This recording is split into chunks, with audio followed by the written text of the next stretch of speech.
ভাই সাব কি আর বলবো, এই উজ্জ্বলদার বিরিয়ানির দোকানে আসার পর মাথাটা গরম হয়ে গেছে এখানকার পরিস্থিতি দেখার পর।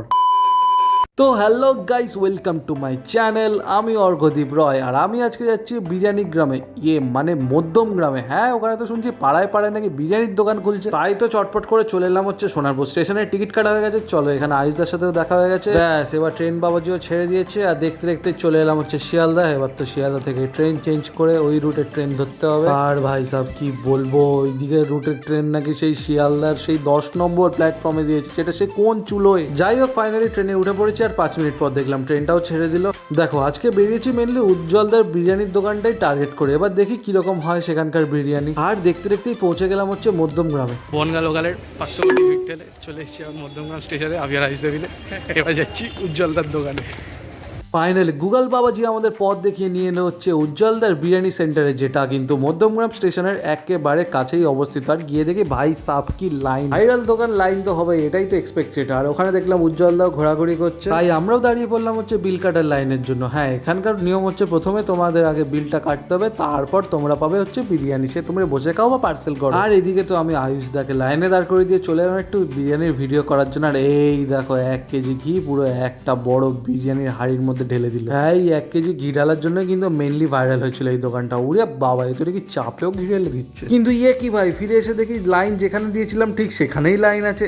কেসটা কি হলো, একটা পাও নড়েনি। এদিকে আয়ুষদা আর আমি দুজনেই বিরক্ত হয়ে যাচ্ছি। কি আর করবো, দাঁড়িয়ে দাঁড়িয়ে তাই বিরিয়ানি কাটছিল সেইগুলোই দেখছিলাম। এদিকে হাঁড়ির পর হাঁড়ি শেষ হয়ে যাচ্ছে। এইদিকে গরমের চোটে তো যে মানুষগুলো লাইনে দাঁড়িয়েছিল তাদের তো হালুয়া টাইট হয়ে যাচ্ছে। আর এদিকে এনারা বলছে যে এখনো কুপন ইস্যু হবে না, আবার নেক্সট হাঁড়ি আসবে, তারপর নাকি কুপন ইস্যু হবে। আর নেক্সট হাঁড়ি আসতে প্রায় আধ ঘন্টা 1 ঘন্টা তো টাইম লাগছেই ওদের। লাস্টে ওই গরমের মধ্যে লাইনে না দাঁড়াতে পেরে চলে এলাম হচ্ছে ভারত ছেড়া লখনৌ বিরিয়ানিতে। ভারত ছেড়া নাকি সেটা পরের কথা, কিন্তু এখানে দেখলাম যে উজ্জ্বলদার বিরিয়ানির দোকান থেকে এখানে 30 টাকা দাম বেশি। তো চলো এবার ভেতরে ঢোকা যাক। বাহ, ভেতরে এসিও আছে, কোনো চাপ হবে না, একেবারে আরাম করে খাওয়া যাবে। দেখো, উজ্জ্বলদার দোকানের খাবার দাবার হয়তো ভালো হতে পারে, কিন্তু ওনার দোকানের ম্যানেজমেন্ট কিন্তু একেবারে ওয়ার্স। প্লাস ম্যান পাওয়ার নেই বললেই চলে। আরে সমস্যাটা ওটা না, তোমার সময় লাগছে বিরিয়ানি মানে তো অবভিয়াসলি একটা সময় লাগে। আরে ব্যাপারটা হচ্ছে তোমার একটা কুপনটা ইস্যু করে দাও না, যাতে মানুষগুলো অ্যাটলিস্ট ছায়া জায়গায় দাঁড়াতে পারে। ওরা তো রোদের মধ্যে পুরো সেকে যাচ্ছে। এই জিনিসগুলো কিন্তু তোমাদের কোনো নামি দামি ব্লগার বলবে না। ওরা তোমাদের কি বলবে,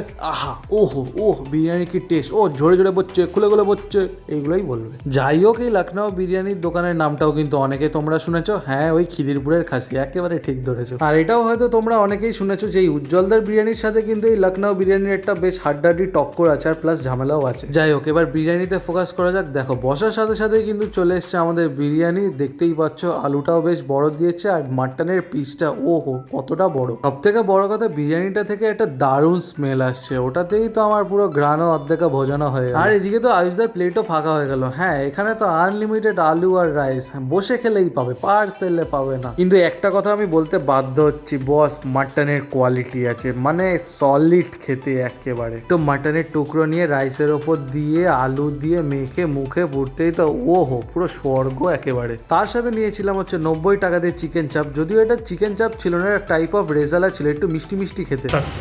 মাটন নিলাম।